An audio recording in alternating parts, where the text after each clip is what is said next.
নমস্কার, আমার ভুরিভোজ চ্যানেলে সকলকে স্বাগত জানাই। ওয়েলকাম টু মাই চ্যানেল ভুরিভোজ। আমি আজকে বানাবো মশলা ছাড়া পেঁপের পাতলা ঝোল বা পেঁপের তরকারি। এটা কিন্তু রুটি, পরোটা, ভাত সবের সঙ্গে খাওয়া যাবে। তার জন্য ডুমো করে পেঁপেগুলো কেটে নিয়েছি। দুটো মিডিয়াম সাইজের পেঁয়াজ, লঙ্কা কুচি নিয়েছি। পেঁপেটাকে প্রথমে হালকা ভাপিয়ে নেব।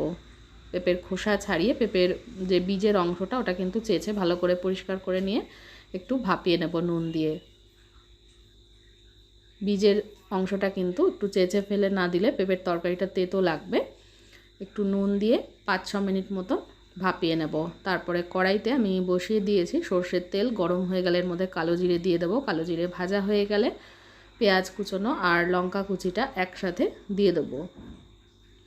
দিয়ে এটাকে পেঁয়াজটাকে ভালো করে ভেজে নিতে হবে। এইভাবে পেঁপের তরকারিটা কিন্তু খুব সহজেই রান্না হয়ে যায়, ঝটপট হয়ে যাবে এবং খেতেও ভীষণ ভালো হবে। অবশ্যই আপনারা এটা বাড়িতে ট্রাই করবেন এবং জানাবেন কেমন লাগলো।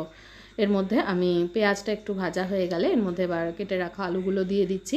আলু আর পেঁয়াজ আরও ভালো করে ভেজে নিতে হবে। ভাজার সময় এর মধ্যে কিছুটা নুন দিয়ে দিলাম। নুনটা মিশিয়ে নিয়ে ভালো করে আলু আর পেঁয়াজটা ভেজে নেব।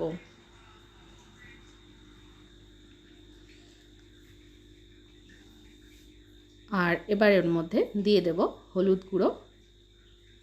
4-5 মিনিট ভেজে নেওয়ার পরে হলুদ গুঁড়োটা অ্যাড করলাম। হলুদ গুঁড়োটাও ভালো করে মিশিয়ে নিয়ে পেঁয়াজ আর আলুটাকে আরও একটু ভেজে নেব। দেখুন এটা কিন্তু ভাজা ভাজা হয়ে এসছে। প্রায় 10 মিনিট মতন আমি ভেজে নিয়েছি। এবার ভাপিয়ে রাখা পেঁপেগুলো দিয়ে দিচ্ছি। পেঁপেগুলো যাতে ভাজা যায় এইভাবে সেদ্ধ করব, একদম যাতে গলে না যায় সেদিকে খেয়াল রাখতে হবে। যাতে পেঁপেটা ভাজতে পারি এইভাবে ভাপিয়ে নিতে হবে। জল থেকে তুলে পেঁপেগুলো আলুর সঙ্গে ভালো করে মিশিয়ে নিয়ে পেঁপেটাকেও কিন্তু কষিয়ে নিতে হবে। এর মধ্যে কিন্তু আর কোনো মশলা পড়বে না। এইভাবে এটা রান্না করব। এর মধ্যে জিরে গুঁড়ো বা অন্য কোনো গুঁড়ো মশলা দিলে কিন্তু টেস্ট পাল্টে যাবে। কোনো মশলা ব্যবহারের মধ্যে করব না। প্রথমে অল্প একটু পেঁপে দিয়েছিলাম, বাকি পেঁপেগুলো দিয়ে এবার ভালো করে মিশিয়ে সমস্ত পেঁপেকে ভালো করে কষিয়ে ভেজে নেব। ভীষণ ইজি আর ঝটপট হয়ে যায় এই রান্নাটা, কোনো রকম মশলা ছাড়াই। রেসিপিটা ভালো লাগলে আমার চ্যানেলটা যারা এখনও সাবস্ক্রাইব করেননি তাদেরকে অনুরোধ করব সাবস্ক্রাইব করে নেওয়ার জন্য। ভাপানো পেঁপেটাকেও আমি 7-8 মিনিট মতন ভালো করে ভেজে কষিয়ে নিয়েছি। দেখুন ভালো করে কিন্তু ভাজা হয়ে গেছে, কালার চেঞ্জ হয়ে গেছে। কড়াইতে যখন লেগে আসছে এইভাবে বুঝতে হবে পেঁপে ভাজা হয়ে গেছে। এবার আমি এর মধ্যে দিয়ে দেব জল। পেঁপের তরকারিটা যদি একদম মাখা মাখা খেতে চান সেক্ষেত্রে জলের পরিমাণটা আরও একটু কম দিতে হবে। আমি একটু অল্প ঝোল রাখবো, তার জন্য একটু জলের পরিমাণটা বেশি দিলাম। এবার ভালো করে আলু আর পেঁপেটাকে সেদ্ধ করে নেব।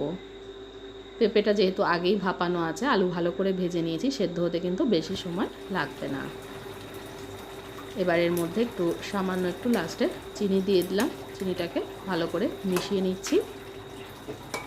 এবার দেখে নেব পেঁপেটা আর আলু সেদ্ধ হয়েছে নাকি। খুব ভালোভাবে কিন্তু পেঁপে আলু এগুলো সেদ্ধ হয়ে গেছে।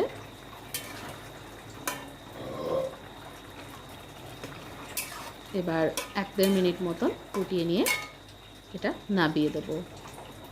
তাহলে এটা কিন্তু একদম রেডি হয়ে যাবে। রেসিপিটা দেখার জন্য সকলকে অনেক অনেক ধন্যবাদ। সকলে ভালো থাকবেন, সুস্থ থাকবেন।